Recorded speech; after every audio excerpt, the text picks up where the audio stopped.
How we doing, everybody? Jay here from Just Technics. Apologies for the delay with my videos. I said this so many times over the years, but I promise you now that I am pretty much up to date with my bookings, you're going to be seeing regular content now moving forward. So make sure you save and you subscribe this page if you already haven't done so.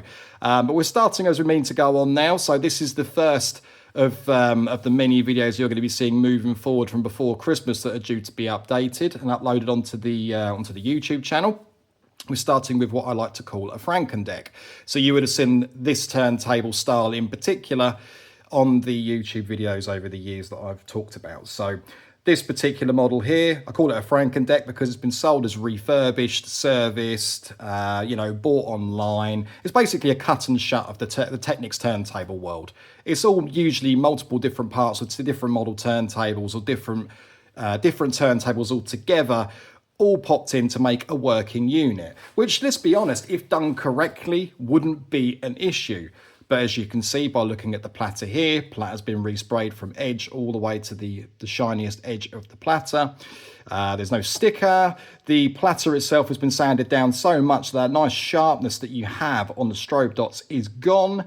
And there's no way of getting this nice and shiny unless you're going to physically strip this entire thing down, put it through a polisher, lose the strobe dot sharpness even more, and then go through the rigmarole of actually respraying the platter around the strobe dots, all the usual bits that you have to do. So that platter is pretty much a no-go. There's nothing I'm going to be doing with the platter on this. The plinth has also been resprayed. The graphics are incorrect. And it's just, in general, a pretty poor condition turntable. When I looked over this with my customer, it is pretty poor. The only thing I have noticed between this one and what I normally have to deal with these guys in particular, the audio cables are the originals. Now, whether these were part of this turntable and this arm assembly when the whole thing was thrown together, I couldn't tell you. But it's got the original audio and original grounding cables. The power cable is also original. I'm not going to show you that because I've got it currently plugged into the wall now. And the arm assembly, this hasn't been resprayed. Normally these also get resprayed, but this doesn't appear to have been tampered with in that way. We're obviously having it resprayed. The pivot point and the locking wheel across the top, that all looks untouched. But I have a suspicion that there's going to be issues with the bearings on this particular arm, because when I initially tested this out with the customer present, it was you can move it to get it central and level, but then it starts to wander, but then it'll all of a sudden start bouncing back. So I've got a very bad feeling that this is going to require replacement bearings.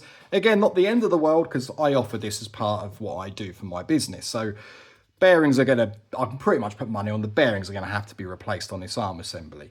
But the height adjustment is completely seized. I mean, you can see it wants to move. There is slight movement there, which means it's going to be not the hardest thing to obviously loosen up when I have everything taken apart. But the arm assembly height adjuster ring section is seized. It's pretty much standard with a lot of them, so I'm not really too bothered about this. But when you turn the deck on, whether you can make this out on the camera or not, the LEDs are just way too bright, the 33, the 45, and the rectangular pitch LED in particular. So if you've never used a set of Technics or a single Technics that have had the LEDs replaced without the correct procedure in place on the main board to lower the output, you really are in for a bit of a treat. So like now, for an example, while I'm looking down at this turntable, 33 and 45, and the pitch, you physically, if you're using this to DJ with, you wouldn't want to look down at this turntable. So if you imagine you look up at the sun, right, it's the middle of summer, you look up at the sun and you do it for a couple of seconds and you look away and the sun pretty much burns into your eyes, doesn't it? No matter where you look, and it slowly fades away. That is the same impression that you have from the 33, the 45 and the pitch LED.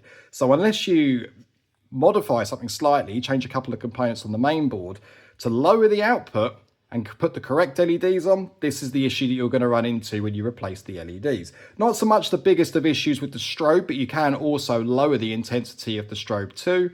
But the biggest culprits here, speed adjustment switches and the pitch. We've also got a clear LED on the pitch, which I'm not a massive fan of, to be fair. I like obviously popping colour LEDs in there, physical colour LEDs, diffused LEDs, purely for the fact of when these are from new, you have a green LED as standard on there, but it's physically green even when the turntable is not engaged with the 0 position. So if I'm having blue LEDs on there, I want a physical blue LED as well. A nice diffused blue LED. Just looks a lot nicer than a clear output. And it also isn't going to be as intense either, which also helps with the output. So that's that. The pop-up doesn't work at all. Standard procedure. It's coming up way too fast as well. That needs to be completely stripped down and rebuilt. So another thing I want to show you too, if you've never seen these before, haven't followed the content, but you'll see the warranty sticker on the back. Now, normally there's two ways that you'll see these with these particular turntables. The warranty sticker either covers over that large black sticker where it says on there SL-1210MK2.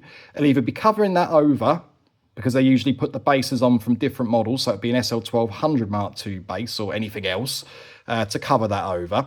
And the other one would actually be the serial on the back. Now, what I've also noticed that they also tend to do is they partially rip the serial at the back. And when they put the sticker over the top, obviously when you peel the warranty sticker back, because it's a paper sticker and a foil sticker, the foil adhesive sticks down to the serial number and gives the impression that it's ripped off the serial number. So in other words, you can't go online and see which turntable the base was actually meant to be for. Does that make sense? It should do. But yeah, so this is an interesting one. So the cables on this, the audio cables are original. So whether they're part of this turntable or not, I genuinely couldn't tell you until I rip everything apart. But that's unusual for this. And the other thing also is the arm assembly itself with the support bracket and the gimbal. So this hasn't been resprayed. So the plinth itself has, the Platter definitely has, but the support bracket, the gimbal, and what appears the base as well doesn't appear to have been resprayed. So that's not a bad thing.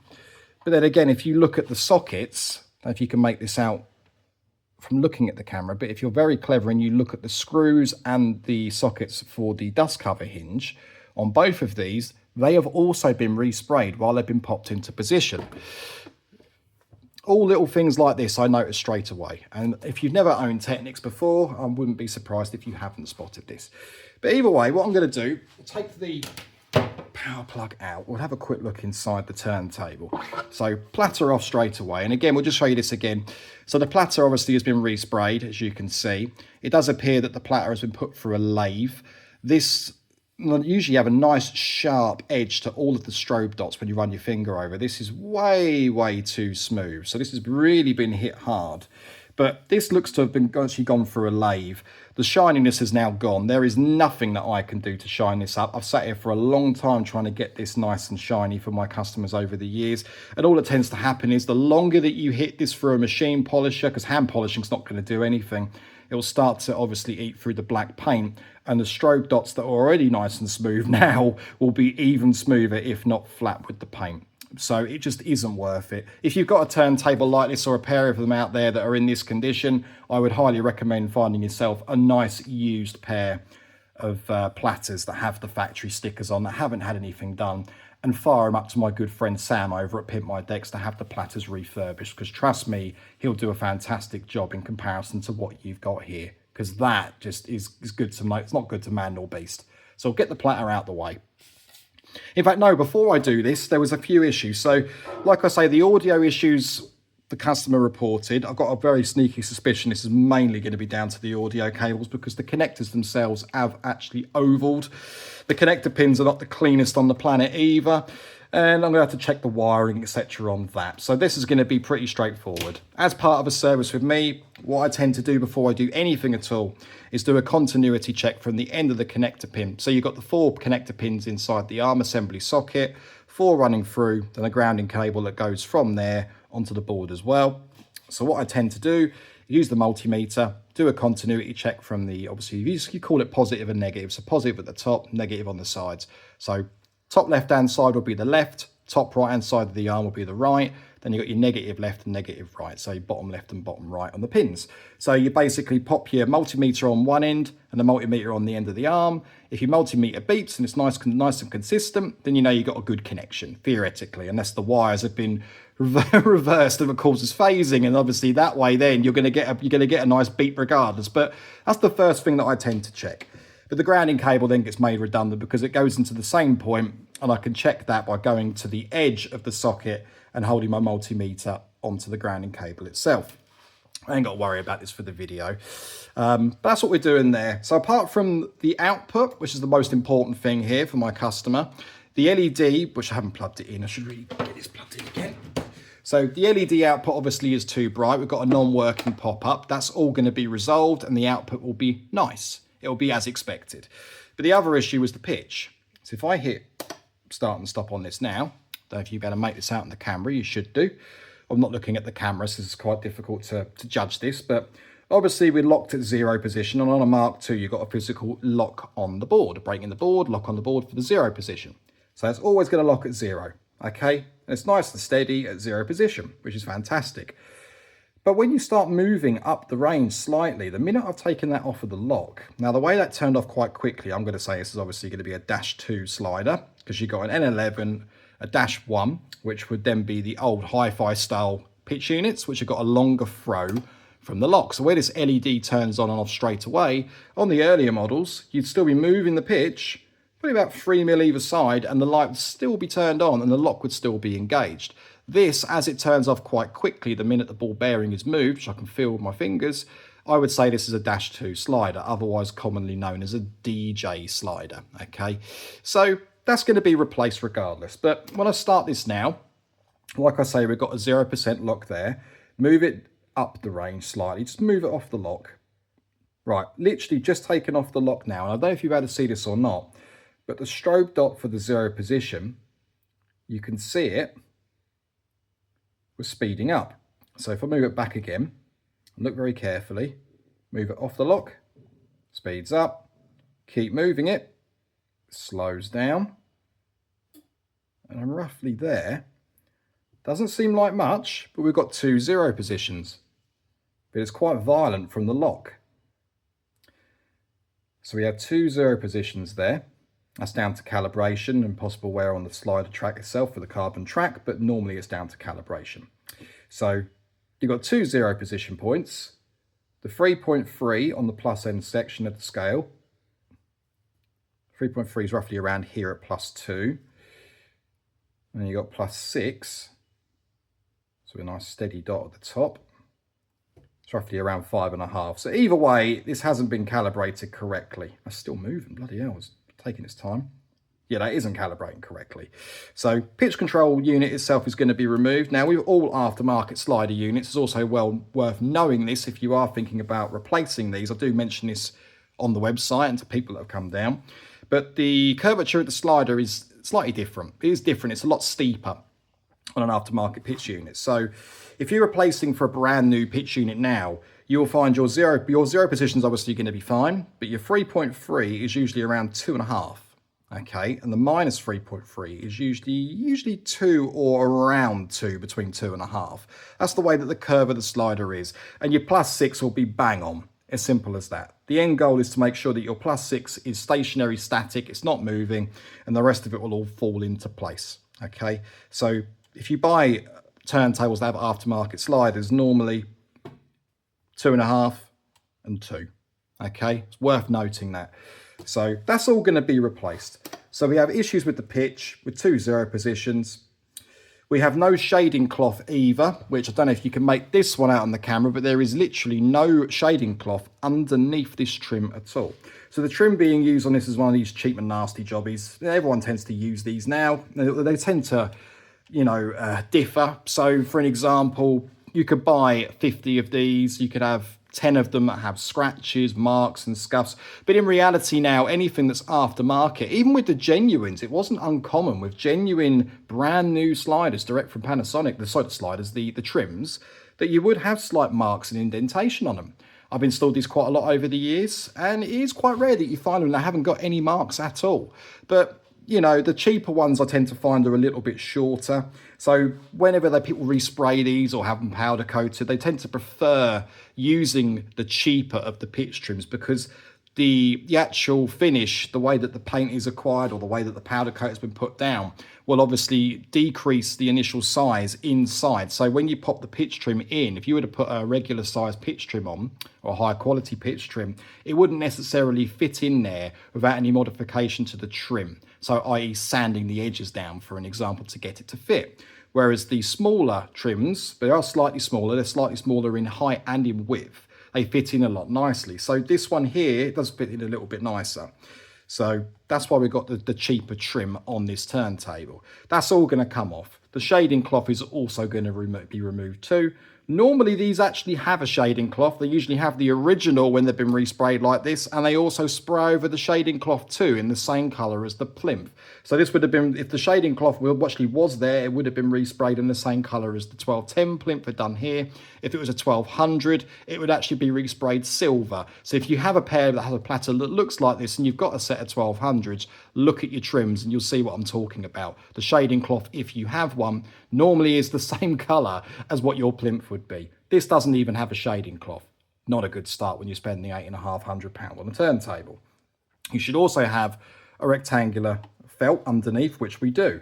This is the original felt. As you can see, it's bloody filthy. That's going to go straight in the bin. I ain't even messing around with that. We're going to have a brand new felt on there as well. So by the time I've finished, the plinth will be clean. The trim will be replaced with a good quality unit. New slider unit, new potentiometer, reflow all of the harness wiring, everything on there, clean the PCB, replace the pitch unit itself, obviously replace with a blue rectangular LED that's not going to be outputting, blinding you within 2 seconds and changing the output on the board, and correctly calibrated, like I say, to the 2.5 position and 2 position for minus on the pitch and +6. But yeah, so we've got an original pitch felt on there. And for the sake of spending peanuts in replacing a pitch trim, sorry, replacing a good quality pitch trim and the felt and a shading cloth, there's no excuses. These guys just think of the money. You pay more money, they ain't got to do as much work. So let's rip into this to some extent and see what we're going with. I know my battery on my phone isn't fantastic at the moment, so if you see the screen shake at any point, this is just me checking the battery, but hopefully we can see this okay on the screen. So, right, let's get these screws out and see what we're working with inside the board. So give me a second.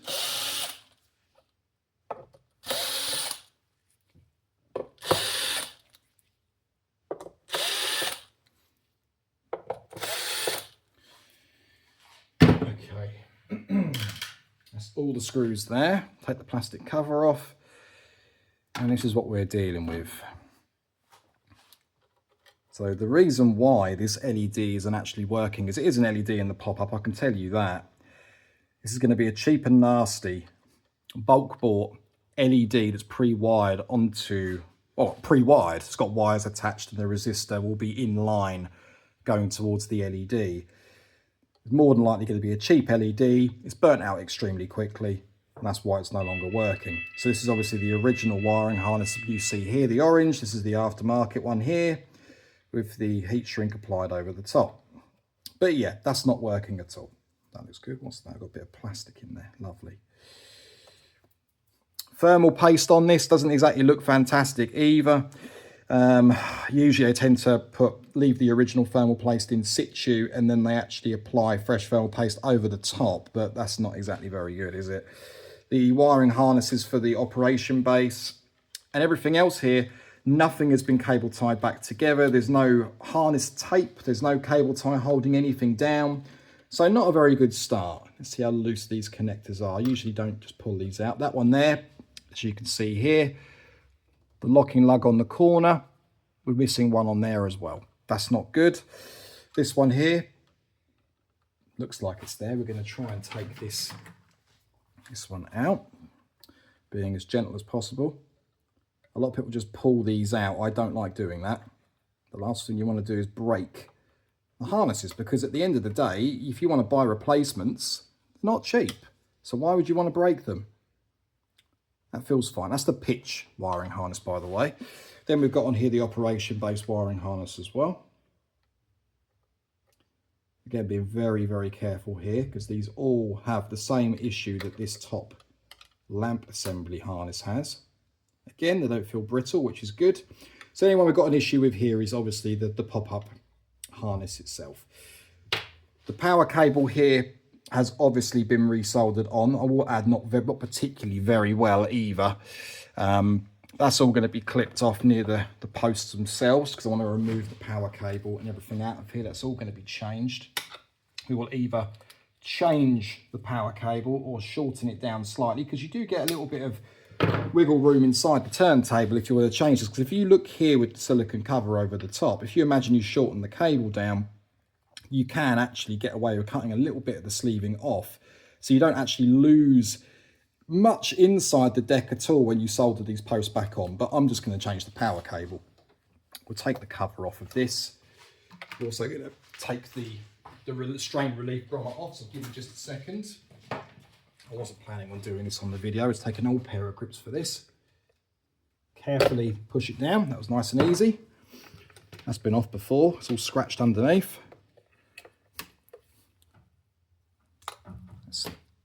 There's your strain relief grommet. Fantastic. We'll leave that to the side. Power cable. Just do a quick visual check of this off the camera.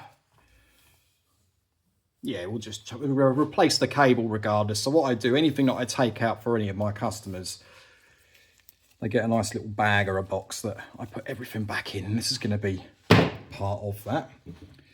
We'll take the plate away as well.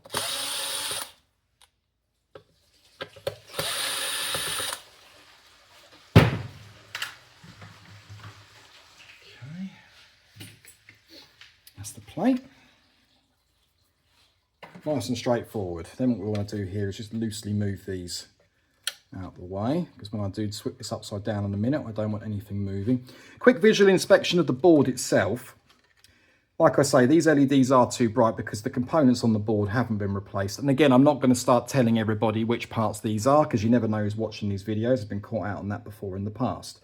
But I can tell you right now that the Zener diodes haven't been changed. They're original. There's a couple of parts on there that I would choose to replace as standard with my service, and the thermal paste for the motor IC is all original, so this hasn't even been touched. So that thermal paste is going to be old, so it's due a replacement. Depending on how old these turntables are, it's a good idea to keep an eye on your thermal paste. Good quality thermal paste will last you for quite a few years, but the cheaper end of the spectrum won't last you very long at all. Some of the cheaper alternatives, you're lucky to get 2 years out of some, but the higher quality, you can triple that. But either way, this is all going to be dealt with. The rear weight can come off. Lovely. We're going to take the lever off. There we go, nice and easy. We'll grab a flat screwdriver. Let's get my little electrical screwdriver. Let's get the rubber lever lift off. Again, nice and straightforward. Out the way, lock the arm back down. That's that out the way. So to switch this around now, we've got everything off of here now. So the lever lift section is all removed. The pitch area, we're taking the knob off the top. We've obviously disconnected all the wiring harnesses. We're going to leave this exactly as it is for the minute. The spindle feels very, very firm. Can be moved, but that feels very, very firm indeed. So that hasn't been touched. That's brown as anything. Right, let's get my jig. So bear with me just for a second. I'm going to pause the video. We'll switch this upside down. So give me a second. Okay, we're back. So as if by magic, we're now at the turntable upside down. So the first job is going to be to remove the feet, which I'm doing as we speak right now. So make some room. Got a shelf literally in front of the camera mount, so makes life a little bit easier for me. Rule number one when you're taking apart these bases: never ever use an electric screwdriver on the corner screw for the base. These are prone to snapping. Some of the earlier models have brass internals on them, which is fine, but I still would not use an electric screwdriver. Always use a hand screwdriver to physically remove it. And the first thing I try and do now is see. That one now hasn't snapped by the looks of things, so good. So we've got one there that doesn't need to be replaced with an operation base, because these operation bases can be a bit of a pain in the backside getting hold of. You can only really buy them second hand now, unfortunately. There's two of them there. And now that I've removed the plastic there, excuse me, cheap electric screwdriver, I'll take the remaining screws off. 4 of these, so 6 of these. Also, the screws don't appear to be missing on here at all, but this base has also been resprayed. If you look very carefully here, I'll move my lamp over a little bit, you can see there's overspray here and the lettering starts to fade. This base has also been resprayed. Not ideal, especially if you're none the wiser and they've been sold as an original item, which is quite clearly isn't. I'd like to also add as well, as I'm asked this quite a lot, people have also been questioning this, there is no such thing as a fake Technics turntable. I've made this very, very clear over the years of me just putting videos out and people that come in here drop these off. Fake Technics, no. But badly refurbished, yes, very much so. So you could get an absolute steal. You could find a deck for a couple of £100 if you're very lucky that's been resprayed, all the servicing work that they claim to have done, great. But be prepared, if you start ripping things apart and you start looking inside these, be prepared to basically get your credit card out, guys, in the nicest possible way, because a lot of these that I tend to deal with are awful, as you would have seen on my previous videos. So actually what I also need to do is cut along the warranty sticker.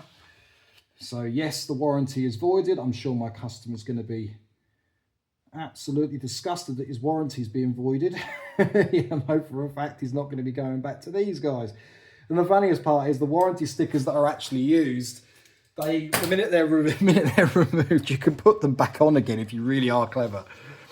Right, that's the base off. Base inside, standard, dirty, as you can see. This has just been put back together exactly as it's been taken off. So we're going to get this out of the way. It might shake the camera a tiny bit. Nope, we're okay. Socket plates, not that bad. There is slight movement here, so I'm going to quickly just nip these. Yeah, I'll say not bad. It was about half a mil out completely. So we're going to nip these up because they do appear quite central. And I'm also going to loosen the socket screws. There's a reason for this. So if you nip the screws up that are holding the plates down, it could put pressure onto the internals of it and you'll find it difficult to actually remove the weighted section. So we've got one. Oh no, in automatic mode there's no screw there. So we've got, normally I'm too used to these having no screws whatsoever, but we've got one screw missing, two screws missing on here so far. So we've got 1, 2, 3,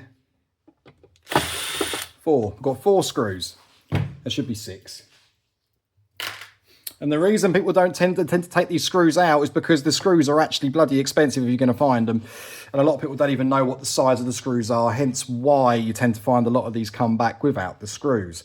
Next thing I'm going to do, apart from remove that dodgy looking cobweb on there, look, it's probably a dead spider, but there we go. I'm going to cut the audio cables off completely, just like this for the time being. I'm then going to bind these cables together. Just to get them out of the way. That goes with a power cable. And I can lift this weighted section off completely. Right, there we go. That's that.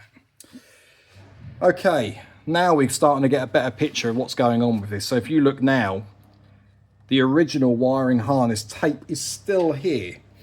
They haven't even been bothered to shorten the cable down to ensure that it's actually going underneath the pop-up assembly itself correctly.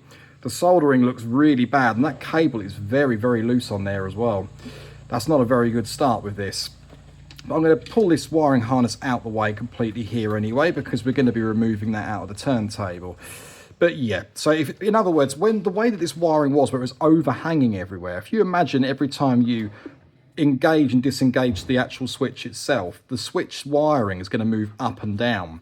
And what usually happens is the power switch one here, which is sitting above, when it's moving up and down, it will end up snagging on the posts of the switch. So what will end up happening is it will eat into the switch and then cause the LED to stop. Now, the worst part for a lot of people whenever they modify these turntables, that I can't stress enough, is changing the pop-ups. If you do this incorrectly, you don't put a resistor in line or the correct resistor, or you don't type this down properly and tape it in or anything, If you pop this, you can be in a world of pain if you do not know what you're doing to repair the main board, because it's the main feed that goes into the deck. I'm not going to go into that, but this is crucial that you do this properly. Now I'm going to take the rest of these screws out by hand. So this is obviously the pitch. Obviously the pop-up, not the pitch, sorry. Let's be looking at the pitch control while I'm trying to undo it. So this is the pop-up. So I've got the 2 screws here. And get a better look of it here. Just really bad. And again, that needs to be rebuilt. That's that. That's the first thing out. What we're doing with the surround. Surround's been glued into place. The original adhesive used by the factory is still in place as well. It looks like they're actually glued around that. That's a good start. Let's get the pitch out. Soldering does not look fantastic on there. I can tell you that within 2 seconds of looking at this. Let's inspect the... That was very loose. Do you see the amount of welly I had to use to loosen this screw? So we'll get these 2 screws out of the way as well. And then we'll then lift the pitch control gently out and have a look and see what we're dealing with here. Let's get the lamp over. So we're on the other end of my workbench, so I haven't got the floodlighting underneath. But yeah, this isn't very good. Way too much heat has been used. There's no broken posts there, which is good. The original wiring harness solder is still there. They haven't even been bothered to reflow this. And also the harness, the way that the wiring goes down. Can you see the angles here? This sort of thing scares me. None of this has been touched. The original potentiometer is still there as well. I would have removed this or at least cleaned it, but I just removed these. And then we've got that lovely, beautiful, clear LED that I was just talking about before. So that's that. And just for a bit of a laugh, what we're reading wise, give me just a second. Let's grab my cheap multimeter. I've got a cheap multimeter that I sit in the corner when I'm doing quick things on the fly just to get small readings. This one here I've got going to some crocodile clip style connectors. Now set at the 0 position.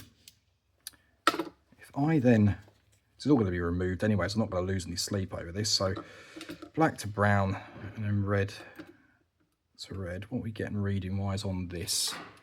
2.89. Oh wow, okay. So the starting point on these pitch controls is 2.7K as per the service manual. But what people won't tell you is the service manuals, what a lot of people don't realise, the service manuals for the pitch controls, all the Mark IIs, they were never updated from 1979 on the Mark IIs. So everybody tends to go to 2.7 as the holy grail of all of the adjustments. That and 262.08 on the main board with a frequency counter to set the 0 position. If you have this incorrect, you'll find your pitch is too high, pitch is too low, etc. 2.88, I mean, it's got a -2 slider, so 2.875 and 2.9. Yeah, it's not unfar off, but they're still not set correctly, as in calibration side. So this may very well just be set exactly as it was, but yeah, that's still not great. So either way, we're going to rip this apart. I couldn't tell you whether that was set incorrectly or not just by looking at the externals, but judging from the rest of the calibration and the 2 0 positions, I would say that's the incorrect value used. So we'll get my cheap multimeter out of the way. Just wanted to see that while it was here. But the soldering on this, too much heat has been used. They haven't even cleaned the PCB after soldering the actual item together. So not a good start with that. Next thing's going to be, let's do the arm assembly. Let's move this here so you can see it a little bit better. We'll leave the lamp here as well. Let's see how tight these screws have been. That's not even, that wasn't even no pressure on this at all. Not even tight. So you can imagine after periods of time that this is all just going to come loose. That's the first one. Second one, again, if I get out of the way and try and move this, hardly any pressure. And there it is. Then we have the third screw as well. Obviously put these down, hand underneath the arm, don't let that falling down. And hardly any pressure there to remove as well.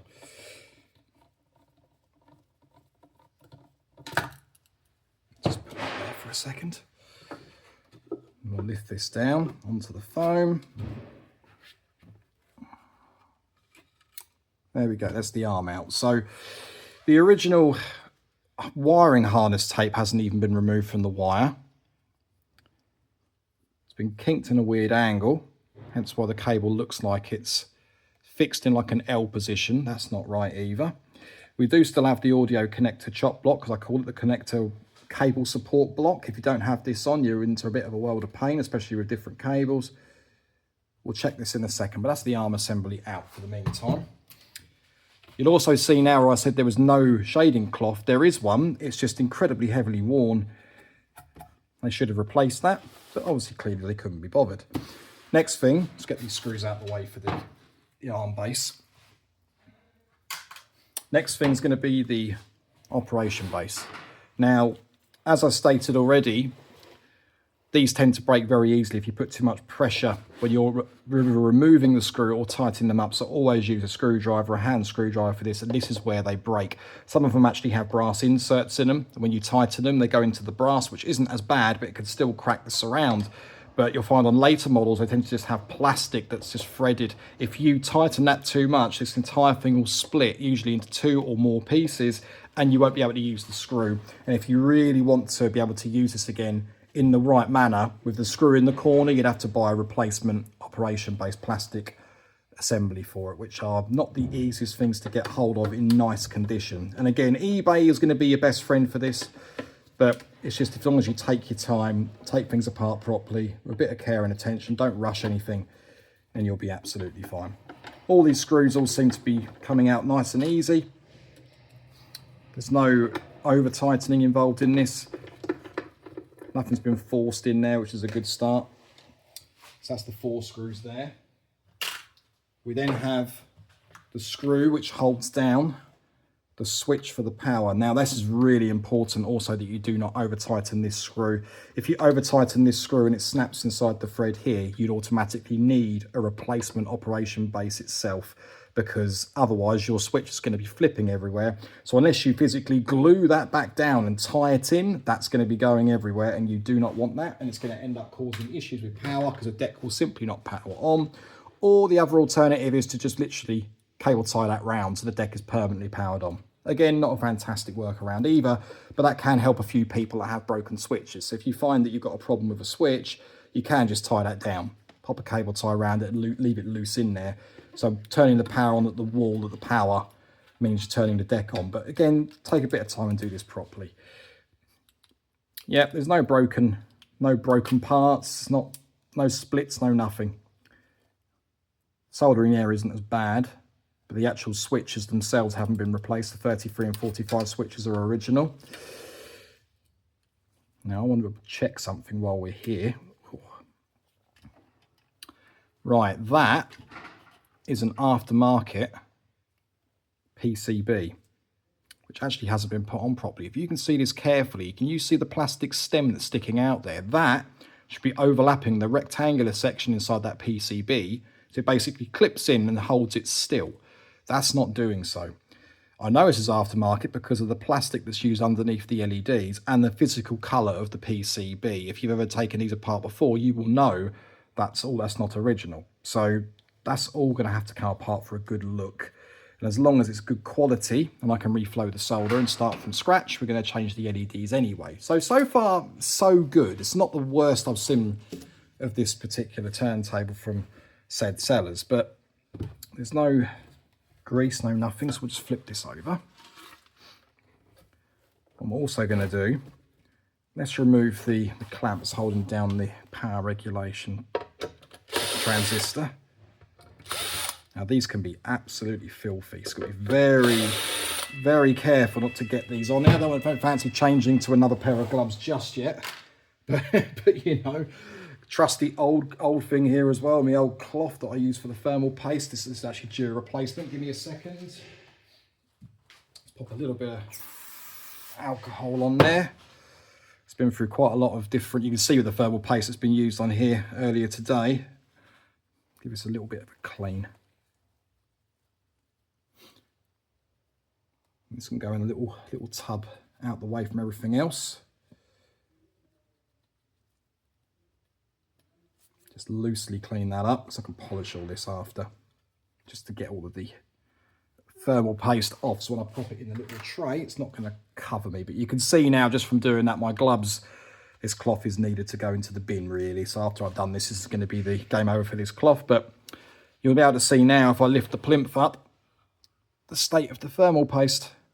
Not the greatest at all. There's way too much on there as well. Let's remove the switch. Yep, I was absolutely right. You can see there's a mixture of brown there and white. So the brown is their thermal paste. The white is the original thermal paste. So they hardly even be bothered to change any of that over. Put a little bit more cleaning adhesive there. Cleaning solution even.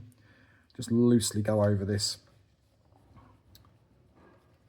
Just don't want this touching anything really. For those of you that have never used thermal paste before, and if you have used it, you'll know what I'm talking about, but it's terrible. It gets everywhere. If you get this into your jeans, your work gear, your top, anything, it's a nightmare to get out, and it's just literally instant straight back into the wash.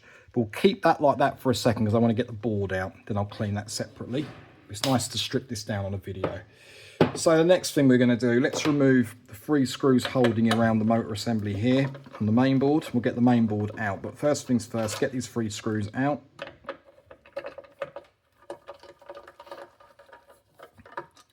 See if these all match as well. Yes, they do. There's 2, about the 3rd one, because I have known these to be inconsistent, and sometimes they're very hard to take out because they've been forced in. These are okay. It's 3 screws. Then we've got the 3 surrounding screws on the main board here. So 1, 2, 3. They were very loose. So was that one. Jesus, they're very loose.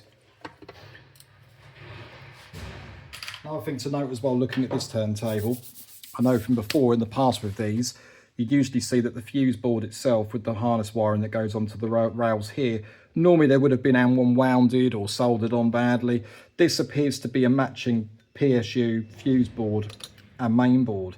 So this actually is a matching thing. So it looks like it's been taken out, hence why the power cable obviously has been resoldered on because it's been resprayed. But this appears to have come from a matching, not a matching turntable, I couldn't tell you that, but they're both, this is all together in other words. So it's not a cut and shut, so the fuse board and transformer isn't separate to the main board, which is good. That's a good thing.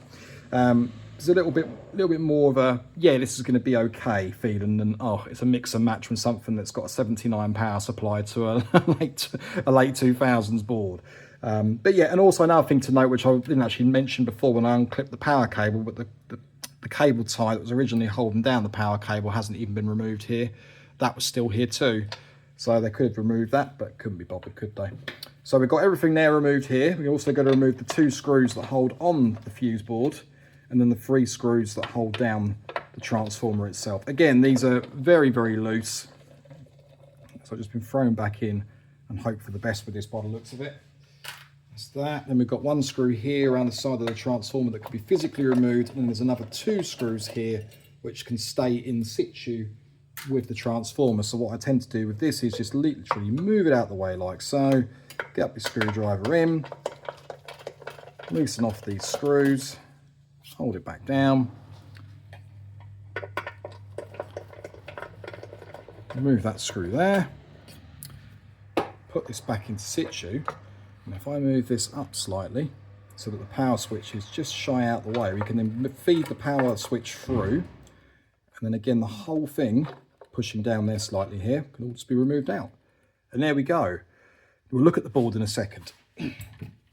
So the spindle, oh lovely, that's the original. The original grease, beautiful. Is this dirt? No. Right, that's actually on the board. You can see they've actually sprayed over dirt. This is classic. This is what tends to happen when I see these. They're sprayed, painted over dirt, so I can't really, I've got to be very careful when I clean this. But again, the spindle, this is all original. If you look very carefully here, where my finger is here, you'll see it's brown. That's the original oil. And if you look inside it, you can see just how bad that actually is as well. This hasn't been stripped down, hasn't been re-greased or oiled, because it's a mixture of graphite grease and androl oil as well. That hasn't been touched. Standard, but there we go, that's that done. And the original grease underneath here too. So we'll quickly just take all of that off. Move the spindle out of the way.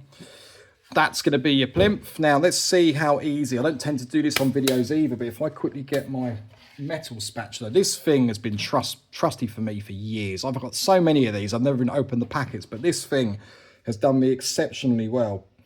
With cheaper pitch trims, they either glue them down or they actually carefully use the adhesive. Now that, as you can see here, didn't really require anything to take that off. Yeah, you could have reused it, to be fair, but that's going straight in the bin. So do not use cheap rubbish. All of the adhesive, this looks bloody awful, but this is all going to be taken off. There has been glue used. I can definitely tell you that. Glue has definitely been used here because, oh my God, look at this. Look at this area my thumb is here. You see there where the shading cloth is, that's rock solid. So the trim itself looks to have been glued down. Yeah, it has, because look, I'm actually popping it out here now. That's been glued. That should be, that's felt. Oh dear. Oh well, start as we mean to go on. But that's your plinth. I'm going to remove that off camera. I can't be bothered to do that. So give me just a second. Okay, so continuing from that, so I've removed as much as I can with the thermal paste. And you can see, if you look very carefully, you see these raised points here, where you'd actually mount the transistor onto for the power regulation. That's not just an issue with the plinth, that's not a moulding issue, that is actually thermal paste. If I rub hard enough on that, that entire thing will turn white and be removed. So that just gives you an idea as to what these lot do. Like I said, they've resprayed over dirt, so there's not a lot I can do with physically cleaning that, but they have actually resprayed over the thermal paste. So what I'm going to have to do with this is remove this entire area of paint and get this nice and clean with no paint on it. So once the transistors obviously pop back down there, it's going to be hitting a fresh area with no old thermal paste or nothing to cause any problems. That's the plinth done. But again, you can see, like I stated, the graphics, they're incorrect. This is all cheaper graphics, been resprayed, loads of super glue used, which is just awful. And sprayed over paint, sprayed over thermal paste, and obviously the shading cloth again has been super glued over and not replaced either.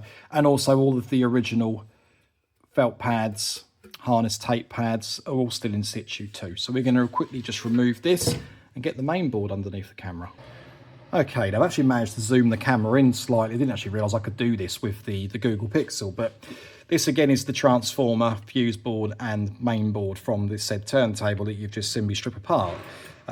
Just going to do a quick visual inspection with you on camera just to see if there's anything nasty that's spotted, just checking the usual suspects like Q201 for an example. Now these points appear to have been soldered over. They can cause nasty issues with what I like to call the washing machine issue.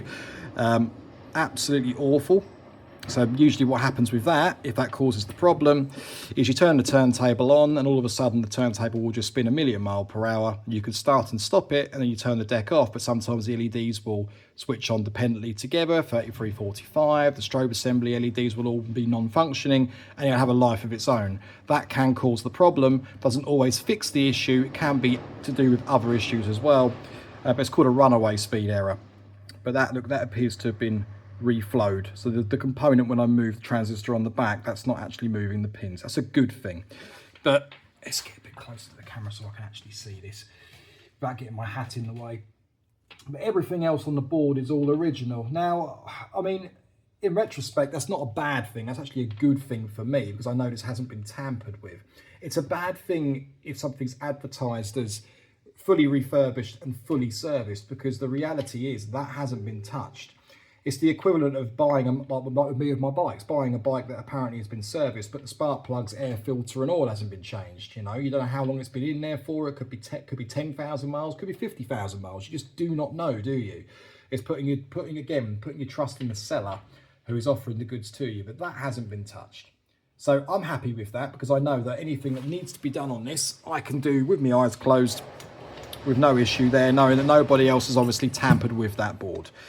So that's the score with the main board. Let's just quickly move that out the way. Now we're going to look at the arm assembly. Now, I'm not going to go down the rigmarole of stripping this entire thing down on camera, but I am going to take the plate off the back. We're going to do this with one hand. I never usually do this, but again, the screws are very loose there too. You've got the 2 screws here that you remove for the audio cable clamp. That physically clamps the cable down. And just to show you this, give me just a second. I'm going to quickly remove the clamp and I'll show you why it's important and why it's needed.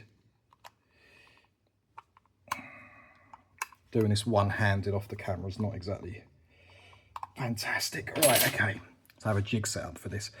But the reason this is so important, if you imagine, a lot of people when they change these cables over, they take the bottom section of the clamp off completely. Now, when you put the cable through, say for an example, you put a cable on there that's too thick to go inside, and I'll show you a classic example of this now. Say for argument's sake, you've got a cable that looks like this hanging out the back of your turntable.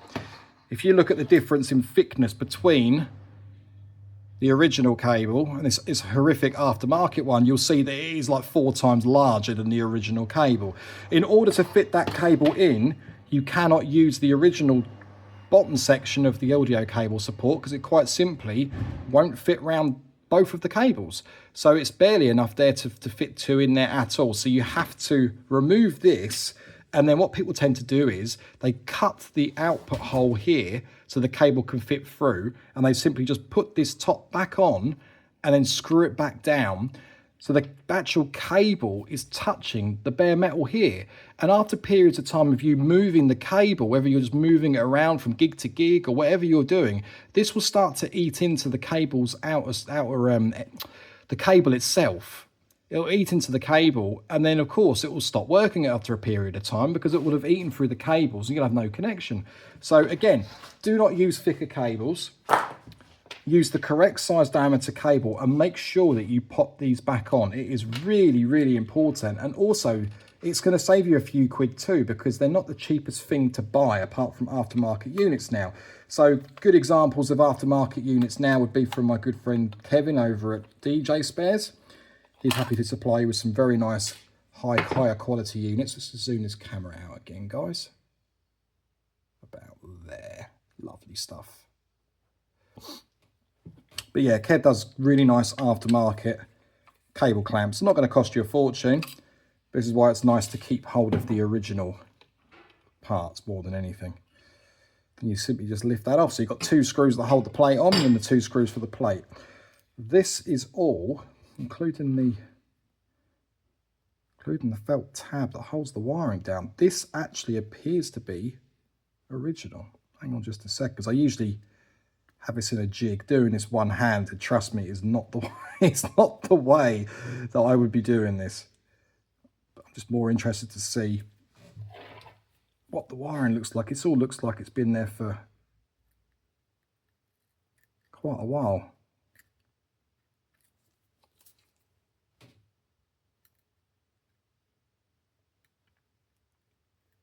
Here we go.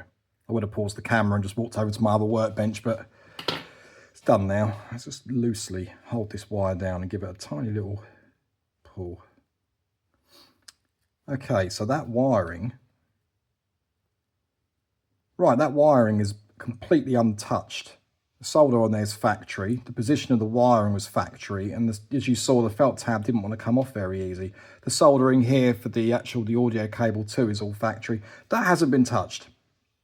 So again, for me, that's a good thing. Now, pivots and bearings. When I did loosely test this out before I hit record, and it was skating all over the show to left and right, so I'm going to definitely say that this needs top and bottom bearing replacements completed, which is fine, but it doesn't appear to have been resprayed. And you can see from the top here, nothing's been polished, nothing's even been brushed to try and remove any of the dull spots. And of course, the height adjustment here isn't moving. Now, there is a way, if you really are scared that yours are obviously seized up, if you've got a set at home and they've seized up, do not, under any circumstances, if this is pushed all the way in, which I know a lot of people do with these, I recommend you do not do that. But if you have pushed that all the way in and you cannot physically unlock this, do not remove this with a pair of grips, okay?